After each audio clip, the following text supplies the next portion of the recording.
রাজস্ব অব্যাহতি দিয়েছিল এই ক্ষেত্রে, এবং আপনারা জানেন যে সরকার পরিচালনা ব্যয়ের উদ্দেশ্যে রাজস্ব অব্যাহতির ক্ষেত্রে আমাদের সীমাবদ্ধতা রয়েছে। তো এই সীমাবদ্ধতাতে উত্তরণের ক্ষেত্রে আমরা রমজান কেন্দ্রিক একটা চিন্তা করে প্রায় 2000 কোটি টাকার রাজস্ব অব্যাহতি দেওয়া হয়েছিল।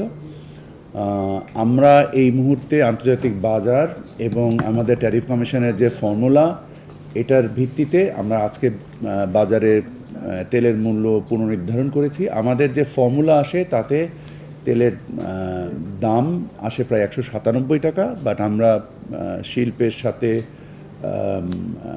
আলোচনার ভিত্তিতে এবং তাদের সাথে একটা সহযোগিতার ভিত্তিতে আমরা 189 টাকায় প্রতি লিটার সয়াবিন তেল আমরা। যমুনা ইলেকট্রনিক্স ঈদে ডাবল খুশি অফার সিজন 3, যে কোনো পণ্য কিনলেই পাচ্ছেন নিশ্চিত ঈদ উপহার।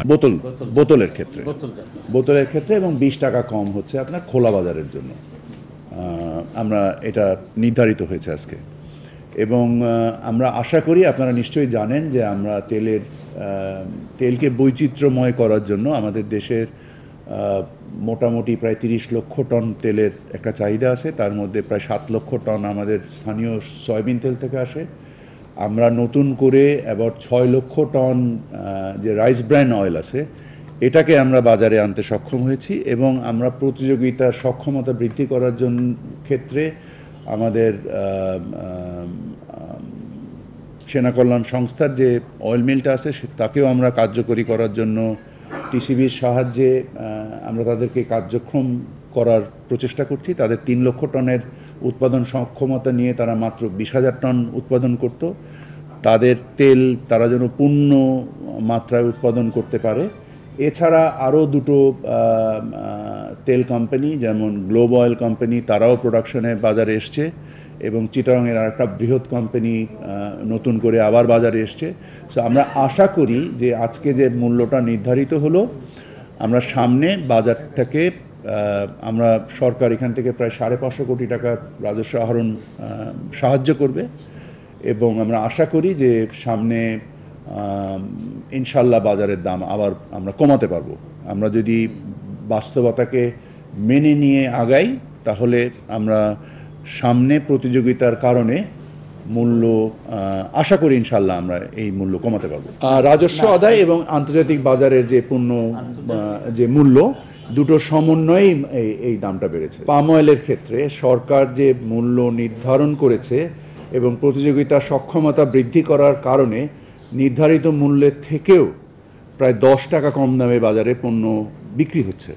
সেটা যদি আপনারা বলেন অস্থিরতা, এই অস্থিরতা তো পণ্য মূল্য কমাতে সাহায্য করছে।